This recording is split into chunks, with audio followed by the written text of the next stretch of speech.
لوگ انتظار کر رہے تھے آپ نے. اچھا ٹھیک ہے کوئی اختصار انشاءاللہ.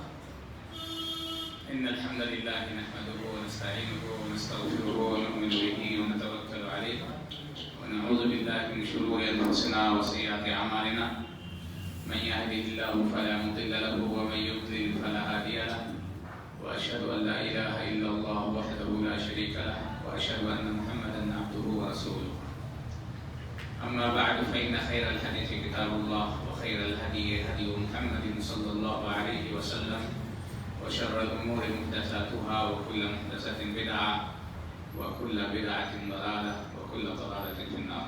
أعوذ بالله السميع العليم من الشيطان الرجيم وما خلقت الجن والإنس إلا ليعبدون. معزز بھائیو دوستو بزرگوں ساتھیو،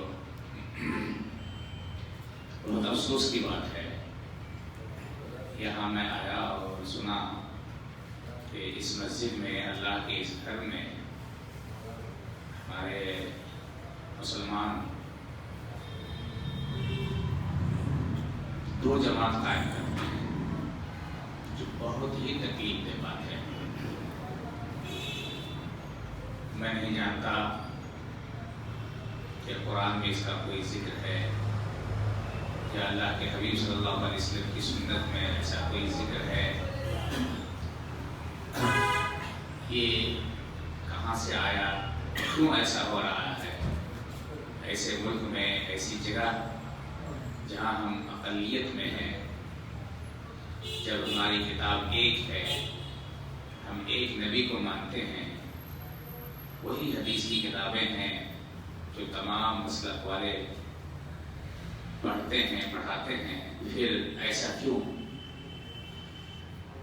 اس سے پہلے ایک جگہ میں نے دیکھا تھا کہ عید کی نماز بھی ایک ساتھ پڑھنے کے لیے تیار نہیں ہے. کچھ لوگ آئے، عید کی جماعت کیے، وہ چلے گئے، غائب ہو گئے، نیست و نابود ہو گئے. پھر دوسرے لوگ آئے اور آ کر کے انہوں نے نماز ادا کی. معلوم نہیں آپ لوگوں کو اچھا لگتا ہوگا، لیکن حقیقت میں یہ بہت ہی خراب چیز ہے. ایک وقت تھا کہ خانہ کعبہ میں کچھ لوگوں نے 4 مصلے بنا دیے تھے، آج سے 100 سال قبل. خانہ کعبہ کے اندر 4 مصلے، اور کچھ لوگ آج بھی اس کا رونا روتے ہیں کہ یہ کیوں ختم کیا گیا ہے. خوش ہونے کے بجائے لوگ رونا روتے ہیں، جو افسوس کی بات ہے. اس شخص کے لیے دعا کرنی چاہیے کہ اللہ تبارک و تعالیٰ اس کی آخرت کو سکون و شانتی کے ساتھ گزارے، اور اللہ تبارک و تعالیٰ اسے جنت الفردوس عطا فرمائے. ملک عبدالعزیز جو سعودی عربیہ جو ابھی جو ملک ہے، اس کے مؤسس فاؤنڈر ملک عبدالعزیز نے پوری دنیا سے لوگوں کو بلا کر کے 4 مصلے کو ہٹا کر کے ایک مصلہ بنایا تھا. یہ ہونا چاہیے. دیکھیے، اگر کسی کے اندر کوئی کمی ہے، ہمارے اندر کوئی کمی ہے، تو آپ اخلاص کے ساتھ اچھے انداز میں اس کمی کو دور کرنے کی کوشش کیجیے. آپ کے اندر کوئی کمی ہے تو میں کوشش کروں گا کہ آپ کے اندر اصلاح ہو. اور اصلاح کے جو طریقے ہیں، جو ہمارے نبی جناب محمد رسول اللہ صلی اللہ علیہ وسلم کا جو طریقہ رہا ہے، اس کو ہمیں اپنانا چاہیے. اور جب غیر مسلم آپ صلی اللہ علیہ وسلم کے زمانے میں جوک در جوک اسلام میں داخل ہوئی، اور آج بھی پوری دنیا میں کیا عرب، کیا عجم، کیا یورپ، کیا امریکہ، کیا آپ کے ہندوستان، اتنے زیادہ دباؤ کے باوجود کوئی ایسا علاقہ نہیں ہے جہاں لوگ دائرہ اسلام میں داخل نہ ہوتے ہوں. ہو رہے ہیں، لیکن ہم ہیں کہ ایک دوسرے مسلمان ہونے کے باوجود اور ایک کلمہ اشہد ان لا الہ الا اللہ و اشہد ان محمد رسول اللہ پڑھنے کے باوجود ایک ہی کلمہ پڑھتے ہیں. ہمارا دعویٰ ہے کہ ایک ہی کتاب ہے جسے اللہ نے نازل کیا، ایک ہی شریعت ہے، ایک ہی نبی ہیں، اب آخری نبی ہیں، سب ہم ان کی اتباع کرتے ہیں. لیکن پھر ایک ہی مسجد میں 2 جماعت کیوں قائم ہوتی ہے؟ اس کی کوئی دلیل ہے میرے بھائیو؟ جواز ہے؟ کیا آپ کو اچھا لگتا ہے؟ کیا آپ کا دل روتا نہیں ہے؟ رونے کی بات ہے. اگر یہاں 10-15 گاؤں 1 کلومیٹر آس پاس مسلمان ایک پلیٹ فارم پر نہیں آ سکے، اگر ایک مسجد میں ایک ساتھ نماز نہ پڑھ سکے تو پھر کیا ہوگا؟ اللہ تبارک و تعالیٰ جانتا ہے۔ پھر رونا روئیں، فلاں کو بد دعا دیں، فلاں کے خلاف لڑائی کریں، یہ ہو گیا وہ ہو گیا، اس نے یہ کیا اس نے وہ کیا، ہمارا جینا حرام کر دیا، اس کا کوئی معنی نہیں ہے۔ اس لیے اس پر سوچیے گہرائی سے، تمام میں اپنے بھائیوں سے، اپنے مسلمان بھائیوں سے، قال اللہ قال رسول والے مسلمانوں سے میں التماس کرتا ہوں اور اللہ تعالیٰ سے دعا کرتا ہوں کہ اللہ تعالیٰ ہمارے دلوں کو جوڑ دے، ہمیں حق دکھا دے، حق پر چلا دے، حق پر چلنے کی توفیق عطا فرما۔ ایک دعا سلف صالحین زیادہ سے زیادہ کیا کرتے تھے؟ اللہم ارنا الحق حقا وارزقنا اتباعہ وارنا الباطل باطلا وارزقنا اجتنابہ۔ اگر آپ جدیت کے ساتھ، محنت کے ساتھ کوشش کریں گے، آپ اگر اپنے بھائی کو غلط پر دیکھ رہے ہیں، اگر آپ محنت کریں گے تو انشاءاللہ ایک دن آئے گا کہ وہ صحیح ہو جائیں گے۔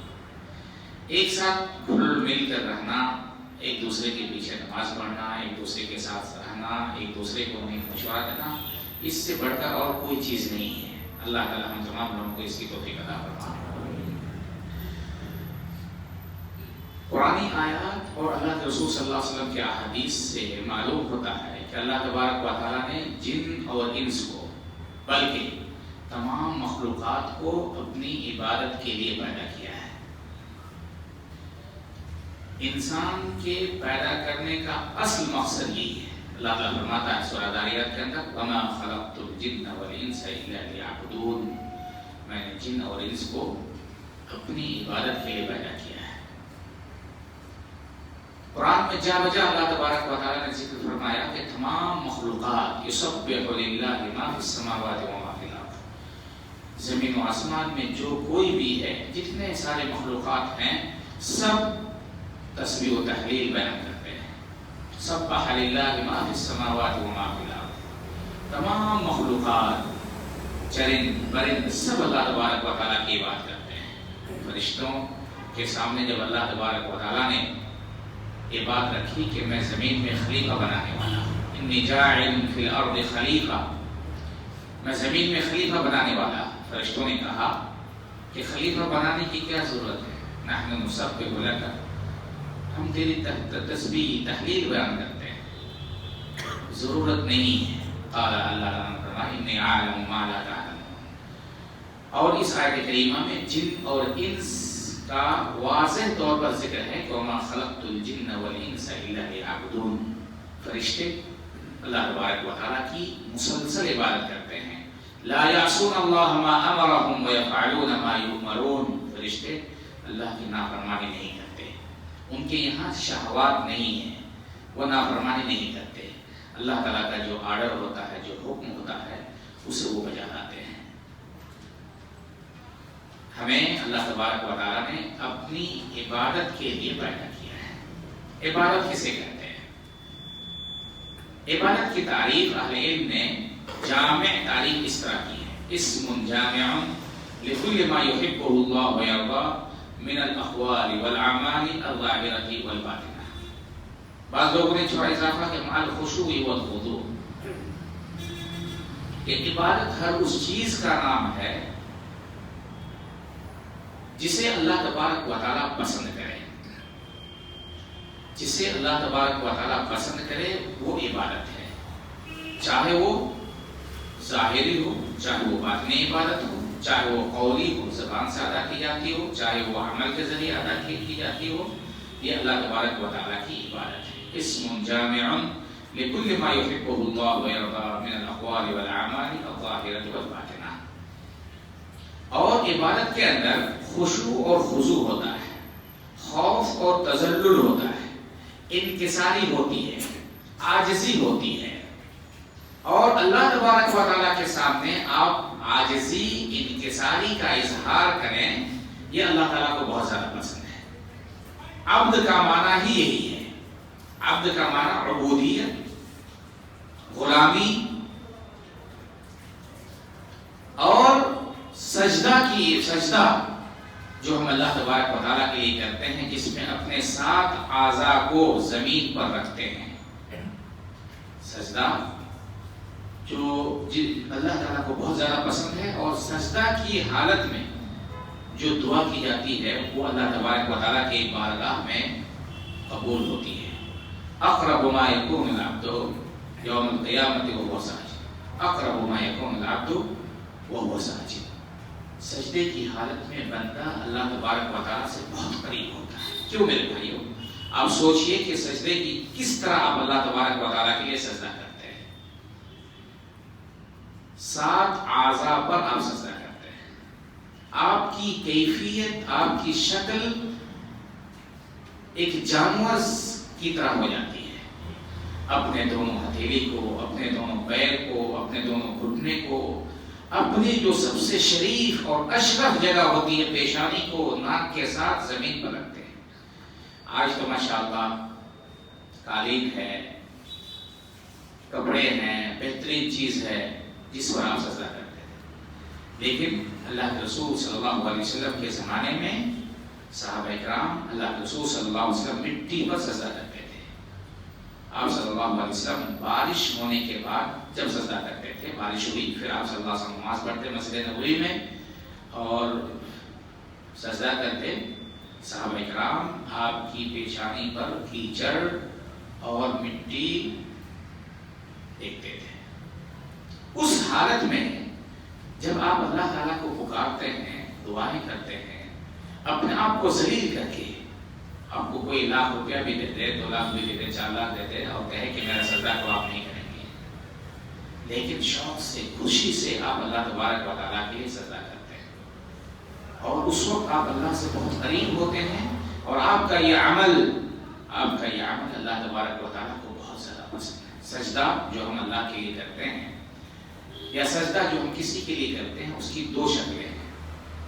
ایک شکل یہ ہے کہ آپ تعظیم کے لیے کرتے ہیں، اور یہ سجدہ تعظیم پہلے زمانے میں، عالم اسلام کے زمانے میں اور نبی کریم صلی اللہ علیہ وسلم سے پہلے انبیاء کرام کی یہاں جائز تھی سجدہ تعظیم۔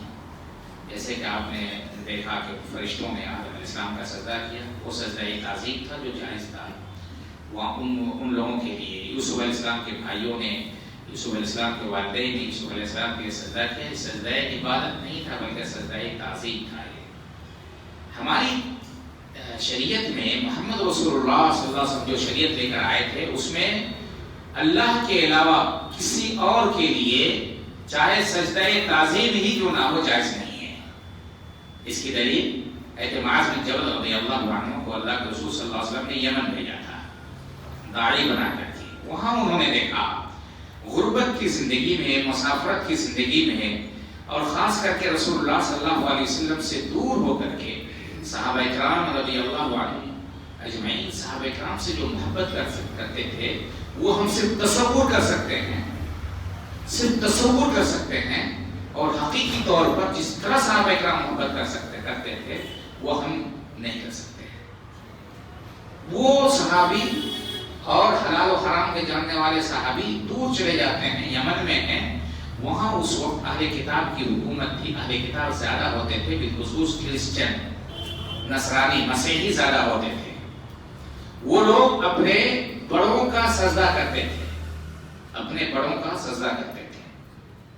معاذ بن جبل رضی اللہ عنہ کے ذہن میں بات آئی، جب مدینہ جاؤں گا تو میں رسول اللہ صلی اللہ علیہ وسلم کا سجدہ کروں گا، یہ ان کے ذہن میں بات آئی، اور آئے اور انہوں نے سب سے پہلا کام یہی کیا کہ رسول اللہ صلی اللہ علیہ وسلم کے سامنے سجدے میں گر گئے۔ اللہ کے رسول صلی اللہ علیہ وسلم نے فرمایا، یا معاذ کیا کر رہے ہو تم؟ انہوں نے کہا کہ اللہ کے رسول صلی اللہ علیہ وسلم، میں یمن میں تھا، وہاں کے لوگ اپنے پادریوں کا سجدہ کرتے ہیں، اپنے بڑوں کا سجدہ کرتے ہیں، تو میرے ذہن میں بات آئی کہ میں جب وہاں جاؤں گا تو میں آپ کا سجدہ کروں گا۔ پھر اللہ کے رسول صلی اللہ علیہ وسلم نے قطعاً منع کر دیا کہ جائز نہیں ہے۔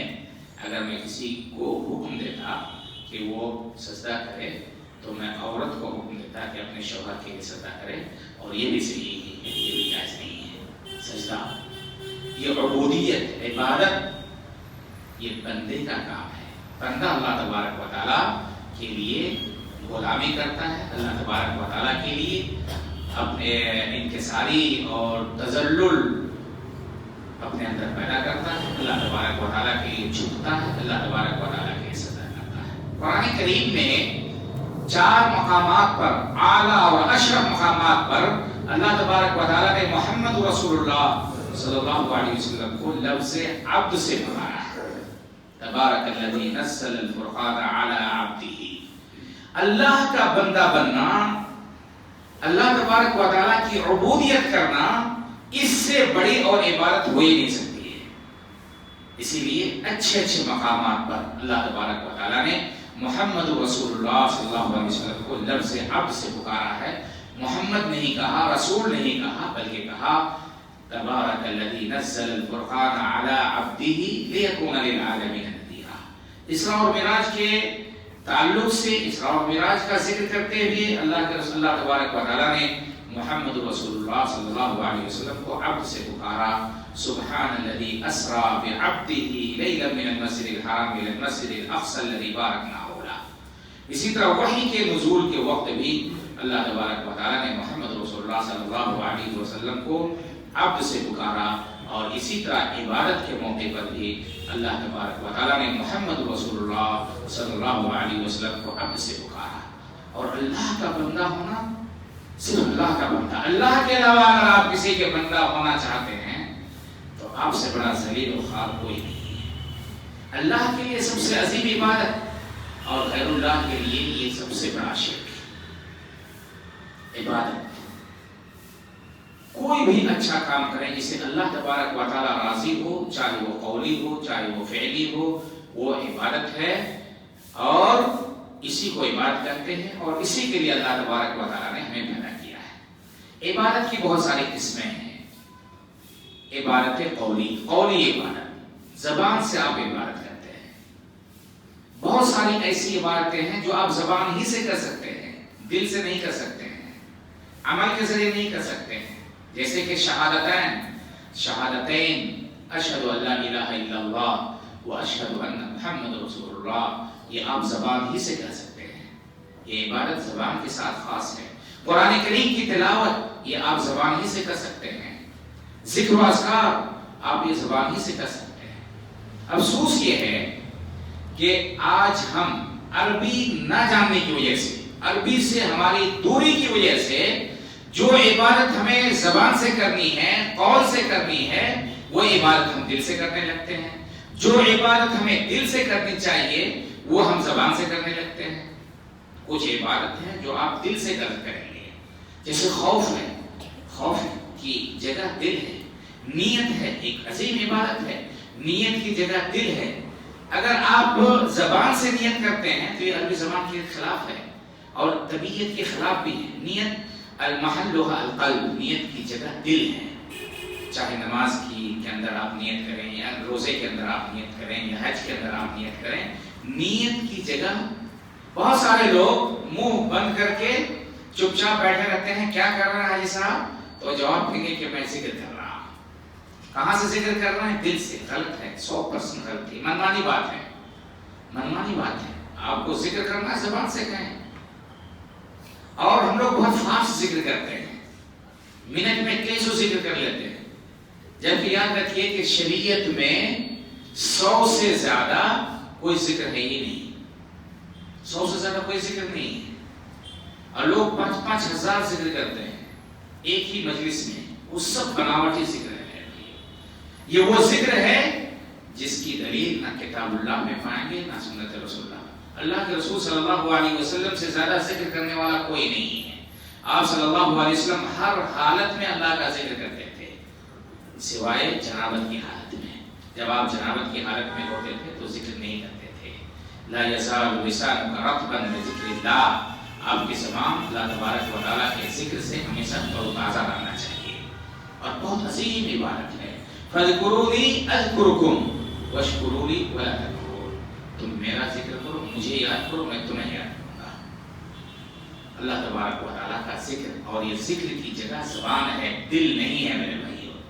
یہ ذکر کی جگہ عبادات قولیہ، عبادات قلبیہ، اور عبادات عملیہ، بدنیہ، جسمیہ، جس کو آپ جسم سے کرتے ہیں، جیسے کہ روزہ ہے، جیسے کہ عبادت ہے۔ اور کچھ عبادت ہیں کہ وہ مالی بھی ہے، مالی ہے، جیسے کہ زکوٰۃ ہے، صدقات ہے، اور اسی طرح کچھ عبادت ہے جو مالی اور بدنی دونوں ہے، جیسے کہ حج ہے۔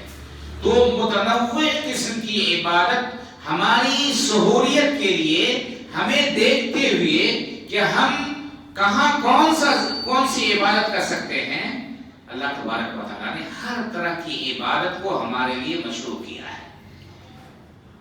زبانی عبادت، قلبی عبادت، بدنی عبادت، مالی عبادت، اور ہر طرح کی عبادت آپ کیجئے، تب جا کر کے آپ کو عبادت میں چاشنی ملے گی، لذت ملے گی۔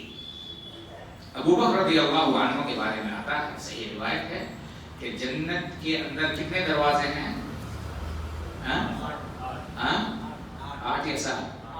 8 دروازے ہیں، روزے دار کے لیے، نمازیوں کے لیے، زکات دینے والوں کے لیے، لیکن ابو بکر رضی اللہ عنہ ہر فرما اولاد ہے، ابو بکر رضی اللہ عنہ 8 دروازے سے داخل ہوں گے۔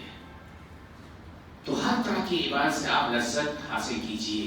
یہ چیز غلط ہے، یہ چیز غلط ہے کہ آپ کہیں کہ قربانی بہت زیادہ کرنے کی کیا ضرورت ہے، اس سے اچھا یہ ہے کہ آپ صدقہ و خیرات کیجئے۔ آپ کو صدقہ و خیرات سے کس نے روکا ہے بھائی؟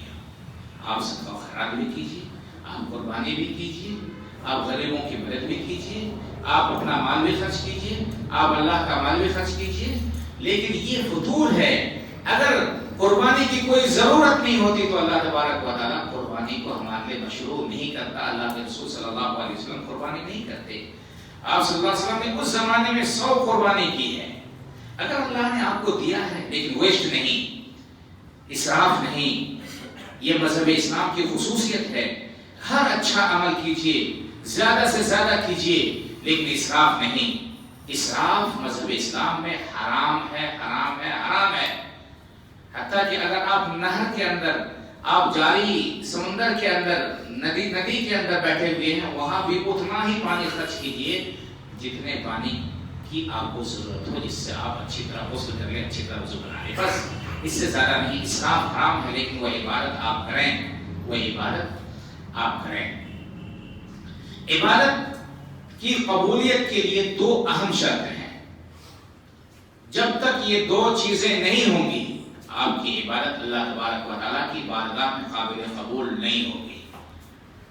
پہلی شرط یہ ہے کہ آپ کی عبادت کے اندر اخلاص ہو، وہ عبادت خالص اللہ تبارک و تعالیٰ کے لیے ہو۔ اور ابھی جو تعریف کی گئی تھی عبادت کی، وہ یہی ہے کہ اللہ تبارک و تعالیٰ اس عمل سے، اس قول سے، اس فعل سے اللہ تبارک و تعالیٰ راضی ہو، اللہ تعالیٰ کو وہ عمل پسند آئے۔ اللہ کے لیے، خالص اللہ تبارک و تعالیٰ کے لیے آپ عبادت کریں، اللہ کو خوش کرنے کے لیے عبادت کریں۔ محمد رسول اللہ صلی اللہ علیہ وسلم بھی عبادت کرتے تھے اللہ کو خوش کرنے کے لیے، اللہ کی رضا کے لیے۔ اللہ کی رضا حاصل کرنا مقصود ہو، فرشتوں کی رضا مقصود نہ ہو، انبیاء کی رضا مقصود نہ ہو۔ انبیاء کے لیے عبادت نہیں ہے، عبادت خالص ہے اللہ تبارک و تعالیٰ کے لیے، خالص عبادت اللہ تعالیٰ کے لیے۔ اللہ کے رسول صلی اللہ علیہ وسلم فرماتے ہیں وَمَا أُمِرُوا إِلَّا لِيَعْبُدُوا اللَّهَ مُخْلِصِينَ لَهُ الدِّينَ۔ انہیں حکم دیا گیا ہے کہ خالص اللہ تبارک و تعالیٰ کی عبادت کریں، خالص طور پر اللہ تبارک و تعالیٰ کی ایک پل کے لیے، ایک لحظہ کے لیے، ذرہ برابر آپ کی اس عبادت میں اللہ کی رضا کے علاوہ، اللہ کی رضامندی کے علاوہ کسی کی رضامندی شامل نہ ہو۔ اللہ تعالیٰ فرماتا ہے قُلْ إِنَّ صَلَاتِي وَنُسُكِي وَمَحْيَايَ وَمَمَاتِي لِلَّهِ رَبِّ الْعَالَمِينَ۔ اللہ تعالیٰ فرماتا ہے فَمَنْ حَجَّ الْبَيْتَ أَوِ اعْتَمَرَ فَلَا جُنَاحَ عَلَيْهِ أَن يَطَّوَّفَ بِهِمَا۔ اللہ کے لیے حج کریں، اللہ کے لیے عمرہ کریں، اللہ کے لیے طواف کریں، اللہ تبارک و تعالیٰ کے لیے نماز پڑھیں، اللہ تبارک و تعالیٰ کے لیے قربانی کریں۔ آپ کی پوری زندگی اللہ تبارک و تعالیٰ کے لیے ہو، آپ کی پوری زندگی، آپ کی بات صرف اور صرف اللہ تبارک و تعالیٰ کے لیے ہو۔ یہ عقیدہ ہے میرے بھائیو، یہ عقیدہ اللہ کے لیے، اللہ کے علاوہ کسی کے لیے نہیں۔ اللہ کی قسم، اللہ کی قسم، اللہ کی قسم، صحابہ کرام اللہ کی عبادت کرتے تھے اور نبی کریم صلی اللہ علیہ وسلم کے طریقے کے مطابق کرتے تھے، لیکن ان کی عبادت اللہ کے لیے ہوتی تھی۔ ان کے سامنے اللہ تبارک و تعالیٰ کو خوش کرنا مقصود ہوتا تھا، ان اللہ کے علاوہ کسی اور کو خوش کرنا مقصود نہیں ہوتا تھا۔ اللہ کے رسول صلی اللہ علیہ وسلم فرماتے ہیں انا اغنى الشركاء عن الشرك، میں شرک کرنے والوں کے شرک سے بے نیاز ہوں. من عمل عملا اشرک فیہ معی غیری ترکتہ وشرکہ، اگر کوئی ایسا عمل کرتا ہے جس میں اس عمل میں میرے ساتھ کسی اور کو شریک کر دیتا ہے، ترکتہ وشرکہ، میں اسے بھی چھوڑ دیتا ہوں، اس کے شرک کو بھی چھوڑ دیتا ہوں. اللہ کے رسول صلی اللہ علیہ وسلم فرماتے ہیں جو مشہور حدیث ہے، انما الاعمال بالنیات وانما لكل امرئ ما نوى فمن كانت هجرته الى الله ورسوله فهجرته الى الله ورسوله ومن كانت هجرته لدنيا يصيبها او امرأة، جو بہت مشہور حدیث ہے. خالص اللہ تبارک و تعالیٰ کے لیے عبادت، ہر کام اللہ تبارک و تعالیٰ کے لیے، ہر کام اللہ کی رضا کے لیے. اللہ کی رضا کے علاوہ کسی اور کی رضا شامل نہیں ہونی چاہیے.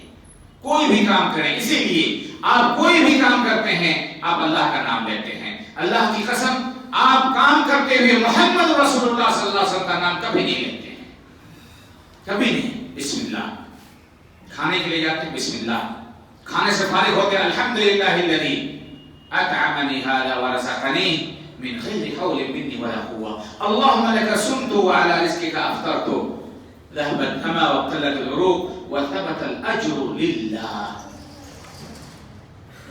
سب ہر جگہ آپ حج کرنے کے لیے جاتے ہیں، احرام باندھتے ہیں لبیک اللہم لبیک. کوئی کتنا ہی بڑا مشرک ہو، کتنا ہی بڑا مشرک ہو، کبھی وہ لبیک یا رسول اللہ احرام باندھتے وقت نہیں کہتا ہے، بلکہ کہتا ہے لبیک یا رسول اللہ، لبیک اللہم لبیک، لبیک یا یہ لبیک لبیک. جب آپ طواف شروع کرتے ہیں کہتے ہیں، کیا کہتے ہیں میرے بھائیوں؟ جب آپ طواف شروع کرتے ہیں، جب آپ طواف ختم کرتے ہیں، قرآن کی آیت پڑھتے ہیں، سورہ اخلاص پڑھتے ہیں، سورہ الکافرون پڑھتے ہیں، لا شریک لک لا شریک لک لا شریک لک، تیرا کوئی شریک نہیں، تیرا کوئی شریک نہیں.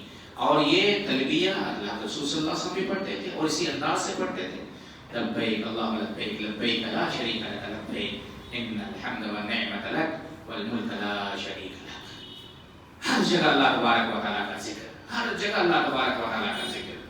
جب آپ بسم اللہ اللہ اکبر، بسم اللہ اللہ اکبر، بسم اللہ اللہ اکبر، اگر آپ جانور ذبح کرتے ہیں اور اللہ کا نام نہیں لیتے تو وہ جانور، اس جانور قصداً آپ چھوڑ دیتے ہیں، جان بوجھ کر آپ چھوڑ دیتے ہیں، تو اس جانور کا گوشت کھانا حرام ہے. یہ عبادت کے لیے شرط ہے، شرط کہ آپ کی عبادت صرف اور صرف اللہ تبارک و تعالیٰ کے لیے ہو. اگر آپ اللہ کے لیے عبادت کرتے ہیں، اس میں اللہ کے علاوہ کسی اور کو شریک کرتے ہیں، آپ روزہ رکھتے ہیں اللہ کے لیے، اس میں کسی اور کو شریک کر دیا آپ نے جو بھی عمل کیا اس میں اللہ کے ساتھ کسی اور کو شریک کر دیا، کسی اور کو خوش کرنا آپ کا مقصود ہو، تو عبادت اللہ تبارک و تعالیٰ کی بارگاہ میں قابل قبول نہیں ہوگی. اور دوسری شرط کہ وہ عبادت منمانی نہ ہو، آپ جس طرح چاہیں اس طرح نہ کریں، بلکہ وہ عبادت محمد رسول اللہ صلی اللہ علیہ وسلم کی مطابعت میں ہو، اتباع میں ہو، آپ صلی اللہ علیہ وسلم کے طریقے کے مطابق ہو، جس کو کہتے ہیں متابعت الرسول صلی اللہ علیہ وسلم. آپ اپنی جانب سے ذرہ برابر کوئی ایسا کام نہیں کر سکتے جس کا ثبوت قرآن اور حدیث سے، محمد رسول اللہ صلی اللہ علیہ وسلم کی سنت سے، آپ صلی اللہ علیہ وسلم کے عمل سے، آپ صلی اللہ علیہ وسلم کے طریقے سے نہ ہو. عبادت ایک اللہ کی اور طریقہ محمد رسول اللہ صلی اللہ علیہ وسلم، اور اسی چیز کی آپ گواہی دے کر کے آپ اسلام میں داخل ہوتے ہیں. اشہد ان لا الہ الا اللہ و اشہد ان محمدا عبدہ ورسولہ، اسی کی آپ گواہی دیتے ہیں. اللہ تبارک تعالیٰ فرماتا ہے فمن کان یرجو لقاء ربہ فلیعمل عملا صالحا ولا یشرک بعبادۃ ربہ احدا. اگر آپ رب سے ملاقات کرنا چاہتے ہیں، رب کا لقاء چاہتے ہیں، رب سے ملنا چاہتے ہیں، تو آپ عمل صالح کریں، نیک عمل کریں، خالص عمل کریں، اور اللہ تبارک و تعالیٰ کے ساتھ کسی کو شریک نہ کریں، نبی کے طریقے کے مطابق. کچھ باتیں آ گئی ہمارے شیخ قاسم الدین سلفی حفظہ اللہ نے بیان کر دیا ہے کہ آپ کا ہر طریقہ، آپ کی ہر عبادت محمد رسول اللہ صلی اللہ علیہ وسلم کے طریقے کے مطابق. آج تاکیباغ والی مسجد میں نے ذکر کیا تھا کہ ایک نوجوان کہتا ہے کہ میں اسی طرح حج کروں گا جس طرح رسول اللہ صلی اللہ علیہ وسلم نے حج کیا ہے. یہ طرح کب پیدا ہو گئی ہمارے اندر؟ میں اسی طرح نماز پڑھوں گا جس طرح محمد رسول اللہ صلی اللہ علیہ وسلم نماز پڑھتے تھے. اور یہ واضح نص ہے، حکم ہے کہ صلو کما رأیتمونی اصلی، اسی طرح نماز پڑھو جس طرح میں نماز پڑھتا ہوں۔ آپ صلی اللہ علیہ وسلم نے آخری حج کیا، ایک ہی حج کیا، اس کو حجۃ الوداع کہتے ہیں۔ اس دوران آپ صلی اللہ علیہ وسلم کہا کرتے تھے لوگوں کو سنا کر کے کہ خذوا انی مناسککم لعلی لا القاکم بعد عامی ھذا، لوگوں حج کے مسائل مجھ سے سیکھ لو، ہو سکتا ہے کہ اب اس کے بعد میں دوسرا حج نہ کر سکوں، لعلی لا القاکم بعد عامی ھذا۔ اس لیے عبادت کرتے ہوئے جہاں اخلاص ضروری ہے، جہاں عبادت اللہ کے لیے ہونا چاہیے، اسی طرح وہ عبادت محمد رسول اللہ صلی اللہ علیہ وسلم کے طریقے کے مطابق ہو۔ آج بہت سارے لوگ عبادت کرتے ہیں، کہتے ہیں کہ ہماری نیت ٹھیک ہے، لیکن وہ ایسا عمل کرتے ہیں جو عمل رسول اللہ صلی اللہ علیہ وسلم سے ثابت نہیں ہے۔ اس سلسلے میں حضرت انس رضی اللہ عنہ کی واضح حدیث ہے، اللہ رسول صلی اللہ علیہ وسلم کے پاس کچھ لوگ آئے، 3 لوگ آئے۔ حضرت انس فرماتے ہیں کہ 3 لوگ اللہ رسول صلی اللہ علیہ وسلم کی بیویوں کے گھروں میں آئے، بعض روایت میں عائشہ کے پاس۔ انہوں نے اللہ کے رسول صلی اللہ علیہ وسلم کی عبادت کے بارے میں پوچھا کہ آپ کی عبادت کیسی ہے۔ آپ صلی اللہ علیہ وسلم کی عبادت کے بارے میں ازواج مطہرات نے، حضرت عائشہ نے بتایا، حدیث میں کأنہم تقالوہا، ان لوگوں نے، ان 3 لوگوں نے، ان میں ایک حضرت علی رضی اللہ عنہ بھی تھے، ان میں ایک حضرت علی رضی اللہ عنہ بھی تھے، کأنہم تقالوہا، ان لوگوں نے جب رسول اللہ صلی اللہ علیہ وسلم کی عبادت کے بارے میں سنا تو ان کے ذہن میں بات آئی کہ نبی کریم صلی اللہ علیہ وسلم تو بہت کم عبادت کر رہے ہیں، نبی صلی اللہ علیہ وسلم کی عبادت بہت کم ہے، کیوں؟ اس لیے کہ آپ کے اگلے اور پچھلے گناہ معاف کر دیے گئے ہیں، اس لیے آپ کو بہت زیادہ عبادت کی ضرورت نہیں ہے، ہمیں تو زیادہ عبادت کرنی چاہیے کیونکہ ہمارے اگلے اور پچھلے گناہ تو معاف نہیں ہیں، ہمیں نبی کریم صلی اللہ علیہ وسلم سے زیادہ عبادت کرنی چاہیے۔ ان میں سے ایک نے کہا کہ میں رات بھر نماز پڑھوں گا، سوؤں گا نہیں، ایک نے کہا کہ میں شادی نہیں کروں گا، ایک نے کہا کہ میں ہمیشہ اصوم الدہر، میں ہمیشہ روزہ رکھوں گا، ولا افطر، میں افطار نہیں کروں گا۔ میرے بھائیوں، ان تینوں آدمی کی نیتوں میں کوئی شک کر سکتا ہے؟ نیت اچھی تھی، ظاہر بات ہے رات بھر نماز پڑھے گا، نماز اللہ تبارک و تعالیٰ کے لیے، ظاہر ہے کہ روزہ رکھے گا، روزے کی حالت میں کتنا ہی برا سے برا انسان ہوتا ہے، الحمدللہ روزے کی برکت سے کم روزے کی حالت میں اس کی حالت صحیح رہتی ہے، اور شادی بیاہ، بچے، فلاں عبادت کے لیے مخل ہوتی ہیں۔ اللہ کو اس نے کہا کہ میں شادی نہیں کروں گا۔ اللہ کے رسول صلی اللہ علیہ وسلم جب تشریف لائے، آپ کو بتایا گیا، آپ ان تینوں کے پاس گئے، بعض روایت میں کہ آپ نے صحابہ اکرام کو جمع کیا، آپ نے خطبہ دیا اور کہا، غور کرے میرے بھائیوں کیا کہا تھا ان لوگوں نے؟ ایک نے کہا تھا کہ میں رات بھر نماز پڑھوں گا، فالٹ کہاں ہے وہ دیکھیے، فالٹ ہے کہاں؟ کیوں آپ صلی اللہ علیہ وسلم ناراض ہو رہے ہیں؟ اور آپ صلی اللہ علیہ وسلم جب ناراض ہوتے تھے تو آپ کا چہرہ کیا ہوتا تھا؟ سرخ ہو جاتا تھا، اور جب آپ خوش ہوتے تھے تو آپ کا چہرہ کیا ہوتا تھا؟ استنار وجوہ، آپ کے چہرے کے اندر چمک پیدا ہو جاتی تھی، تر و تازہ آپ ہو جاتے تھے، استنار وجوہ، آپ صلی اللہ علیہ وسلم کا چہرہ سرخ ہو گیا۔ آپ صلی اللہ علیہ وسلم آئے، آپ نے کہا ما بال اقوام یقولون کذا وکذا، کیا ہو گیا لوگوں کو ایسی ایسی باتیں کر رہے ہیں؟ اما واللہ انی لاخشاکم للہ واتقاکم لہ، اللہ کی قسم میں تم میں سب سے زیادہ اللہ تبارک و تعالیٰ سے ڈرنے والا ہوں۔ حقیقت یہی ہے میرے بھائیوں، نبی کریم صلی اللہ علیہ وسلم سے زیادہ ذکر کرنے والا کوئی نہیں، شکر کرنے والا کوئی نہیں، نماز پڑھنے والا کوئی نہیں، آپ صلی اللہ علیہ وسلم سے زیادہ کوئی بھی نہیں ہے جو آپ سے زیادہ عمل کر لے۔ انی لاخشاکم للہ، میں تم میں سب سے زیادہ اللہ تبارک و تعالیٰ سے ڈرنے والا ہوں، میں تم میں سب سے زیادہ متقی پرہیزگار ہوں، لیکن میں سوتا بھی ہوں، میں جاگتا بھی ہوں، میں نماز بھی پڑھتا ہوں، میں روزہ بھی رکھتا ہوں، میں افطار بھی کرتا ہوں، میں نے شادی بھی کی ہے، میرے بچے بھی ہیں۔ اس کے بعد اللہ کے رسول صلی اللہ علیہ وسلم ایسے لوگوں کو دھمکی دے رہے ہیں، فٹکار لگا رہے ہیں، آپ صلی اللہ علیہ وسلم غضبناک ہو جاتے ہیں ایسے لوگوں کو جو نیک نیتی کے ساتھ رات بھر نماز پڑھنا چاہتے ہیں، نیک نیتی کے ساتھ ہمیشہ روزہ رکھنا چاہتے ہیں، نیک نیتی کے ساتھ شادی بیاہ کو ترک کرنا چاہتے ہیں۔ آپ نے فرمایا دھمکی دی فمن رغب عن سنتی فلیس منی، جو میری سنت سے اعراض کرے گا وہ مجھ میں سے نہیں ہے، میری ہدایت پر نہیں ہے، میری سنت پر نہیں ہے، میری حالت پر نہیں ہے، میری کیفیت پر نہیں ہے۔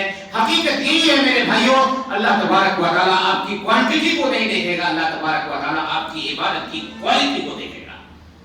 مؤذن جب کہا تھا آخر میں اللہ اکبر اللہ اکبر لا الہ الا اللہ، اگر کوئی اذان میں محمد رسول اللہ کہہ دے لا الہ الا اللہ کے بعد، آپ کیا کہیں گے میرے بھائیوں؟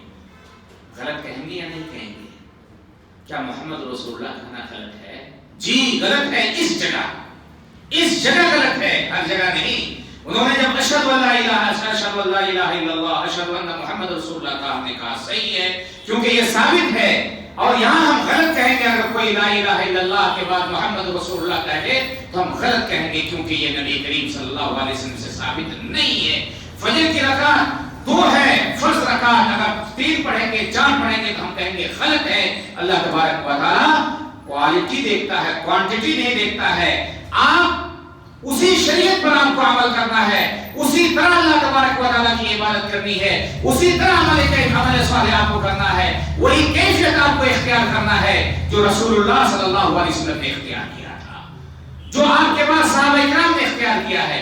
منمانی نہیں کرنا ہے، کہنا کہ میری نیت صحیح ہے، میری نیت میں کوئی غلط نہیں ہے۔ اگر نیت صحیح ہے، طریقہ نبی کا نہیں ہے، آپ کا خود ساختہ طریقہ ہے، آپ کے امام کا طریقہ ہے، آپ کے بزرگ کا طریقہ ہے، آپ کے ولی کا طریقہ ہے، دیکھا دیکھی کر رہے ہیں، منمانی کر رہے ہیں، تو ایسے ہی لوگوں کے لیے، آپ جیسے لوگوں کے لیے اللہ کے رسول صلی اللہ علیہ وسلم کا یہ فرمان ہے فمن رغب عن سنتی فلیس منی، فمن رغب عن سنتی فلیس منی۔ اس لیے معزز بھائیو دوستو، آپ عبادت کریں۔ نوجوانوں، نوجوانی کی حالت میں آپ کی عبادت اللہ تعالیٰ کو بہت پسند ہے۔ وَشَابٌ نَشَأَ فِي عِبَادَةِ رَبِّهِ، وَشَابٌ نَشَأَ فِي عِبَادَةِ رَبِّهِ، جوانی میں جو آپ عبادت کر سکتے ہیں وہ بڑھاپے میں آپ نہیں کر سکتے ہیں۔ اس لیے آپ عبادت کریں، کیونکہ اسی لیے اللہ تعالیٰ نے آپ کو پیدا کیا ہے، اور ہر جگہ آپ عبادت کر سکتے ہیں۔ عبادت میں نے بتایا دل سے بھی ہوتی ہے، زبان سے بھی ہوتی ہے، اور جسم سے ہوتی ہے، بدن سے بھی ہوتی ہے۔ کہیں بھی آپ ہیں آپ عبادت کر سکتے ہیں، کسی بھی کام میں آپ عبادت کر سکتے ہیں۔ مسلم کے یہاں ہیں، غیر مسلم کے یہاں ہیں، مشغول ہیں، مشغول نہیں ہیں، بیٹھے ہوئے ہیں، کچھ بھی کر رہے ہیں، ہر وقت چاہے تو آپ اللہ تبارک و تعالیٰ کی عبادت کر سکتے ہیں۔ اگر آپ حلال رزق کما رہے ہیں وہ بھی عبادت ہے، آپ حلال رزق کما رہے ہیں وہ بھی عبادت ہے۔ کوئی بھی اچھا کام کرے وہ عبادت ہے۔ اس میں جامع لکل ما یحبہ اللہ ویرضا، عبادت کرو میرے بھائیو۔ اور صرف نماز روزہ کی عبادت نہیں ہے، بلکہ کوئی بھی اچھا کام کرے، اور عبادت اچھا کام صرف مسلمانوں کے لیے نہیں، صرف مسلمانوں کے لیے نہیں، صرف اپنوں کے لیے نہیں، صرف رشتہ داروں کے لیے نہیں، بلکہ ہماری شریعت انسانیت نواز شریعت ہے۔ انسانیت نواز شریعت، اس سے بڑھ کر اور کوئی شریعت ہو ہی نہیں سکتی ہے۔ انسانیت نواز صدقات، زکوات، کچھ صدقات ایسے ہیں جو مسلمانوں کے لیے ہیں، لیکن عام طور پر کوئی بھی صدقہ آپ کہیں بھی کر سکتے ہیں، اپنوں کے درمیان بھی کر سکتے ہیں، غیروں کے یہاں بھی کر سکتے ہیں، مسلمان کو بھی کر سکتے ہیں، غیر مسلم کو بھی کر سکتے ہیں۔ قرآن کریم میں جہاں اللہ تعالیٰ نے مومنین کا ذکر کیا، الذین آمنوا کا ذکر کیا، وہاں اللہ تبارک و تعالیٰ نے یا ایھا الناس بھی کہا ہے۔ یا ایھا الناس اعبدوا ربکم الذی خلقکم، یا ایھا الناس، یا ایھا الناس، یا اہل الکتاب ان اکرمکم عند اللہ اتقاکم۔ اس لیے ہماری شریعت سب کے لیے ہے۔ آج جو ہمیں پریشانی لاحق ہے غیروں سے، اس کے بہت سارے جہاں اسباب ہے، اس میں ایک سبب یہ ہے کہ ہمیں جس طرح ان کے ساتھ رہنا چاہیے تھا ہم اس طرح نہیں رہے، جو کام ہمیں ان کے ساتھ کرنا چاہیے تھا ہم نے نہیں کیا ہے۔ مسجد میں اگر کوئی غیر مسلم داخل ہو جائے تو بہت ماشاءاللہ لوگ بولنے لگتے ہیں مسجد میں کیوں داخل ہو گیا، غیر مسلم مسجد میں کیوں داخل ہو گیا، یہ تو کہتے میرے بھائی بہت سارے لوگ، جبکہ ہمارے نبی جناب محمد رسول اللہ صلی اللہ علیہ وسلم غیر مسلم کو مسجد میں ٹھہراتے تھے، غیر مسلم وفود کو مسجد میں ٹھہراتے تھے، عمار بن یاسر رضی اللہ عنہ کو اللہ کے رسول صلی اللہ علیہ وسلم نے مسجد کے اندر باندھا تھا. سمام بن اسعد رضی اللہ عنہ کو مسجد کے اندر باندھا تھا. اور آج سے امام بخاری رحمہ اللہ کا انتقال 256 ہجری میں ہوا. 256 ہجری میں اسی وقت صحیح بخاری کے اندر امام بخاری رحمہ اللہ نے ایک باب باندھا ہے, باب دخول الکافر فی المسجد. مسجد میں کافر غیر مسلم داخل ہو سکتے ہیں. اب پڑھتے نہیں, فتویٰ دینے کے لیے تیار رہتے ہیں, بڑے بڑے علماء سے بحث کرنے کے لیے تیار ہیں. بہت کچھ ہم پڑھ چکے, ہمارے پاس کسی چیز کی کمی نہیں ہے.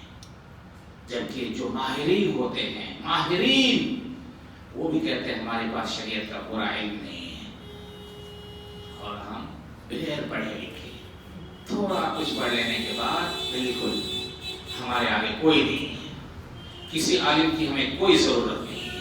نہیں میرے بھائی, میں وہاں کہا تھا پھر کہہ رہا ہوں, آپ علماء سے اپنا رشتہ جوڑیں. اور یہ ہماری بات نہیں ہے, یہ صحابہ کرام ایسا کرتے تھے. آل بیت علماء کی عزت کرتے, علماء آل بیت کی عزت کرتے تھے. علم سیکھنے کے لیے رسول اللہ صلی اللہ علیہ وسلم کے پاس طلب العلم فریضۃ علی کل مسلم, یہ روایت اس لفظ کے ساتھ امام البانی رحمہ اللہ نے صحیح قرار دیا ہے. فرض ہے علم حاصل کرنا, دینی دنیاوی, اس کے ذریعے آپ کی زندگی گزر سکے, یہ فرض ہے. ٹھیک ہے, آپ کے اور اہل علم ذکر کرتے ہیں کہ آپ کو علماء ہونے چاہیے. اگر میں خراب ہوں تو فلاں تو اچھے ہیں, ان کے پاس تو جاؤ. کلکتہ کے لوگ, کلکتہ کے علماء اچھے نہیں ہیں تو آپ پٹنہ کے علماء کے پاس چلے جاؤ, دلی کے علماء کے پاس چلے جاؤ. نارتھ کے لوگ اچھے نہیں ہیں تو ساؤتھ میں چلے جاؤ. اور الحمدللہ الحمدللہ علماء ہیں. لا تزال طائفة من امتی ظاہرین علی الحق لا یضرهم من خذلهم حتی یأتی امر اللہ. ہمیشہ اللہ والے لوگ, علماء, اہل علم اس دنیا میں موجود ہیں اور رہیں گے. اس لیے علم حاصل کیا کیجیے. فتویٰ دینے سے پہلے آپ علم حاصل کیجیے. فتویٰ الگ چیز ہے, لوگوں کو آپ بھلائی کا حکم دے, برائی سے روکے, وہ الگ چیز ہے میرے بھائیو. بہت ساری جگہ ہم جری ہو چکے ہیں, یہ ہماری کمی ہے. دوسرے لوگوں کے یہاں یہ ہے کہ اگر غلط بھی کہے پھر بھی وہ مان لیتے ہیں. ہمارے یہاں صحیح بھی کہے تو نہیں مانیں گے. یہ غلط ہے, یہ غلو ہے. اس کو غلو کہتے ہیں, اس کو جفا کہتے ہیں.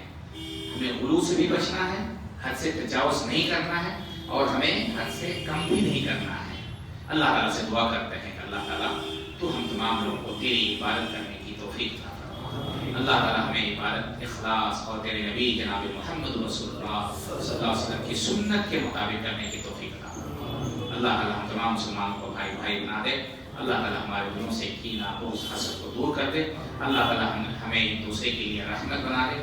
اللہ تعالیٰ ہمیں ایک دوسرے کے لیے زحمت نہ بنا.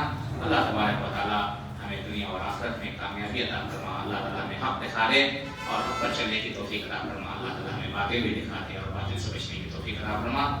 اقول قولی ھذا واستغفر اللہ لی ولکم ولسائر المسلمین فاستغفروہ انہ هو الغفور الرحیم. اگر کسی کے بعد 2-4 منٹ کے لیے, 10 منٹ کے لیے سوالات ہوں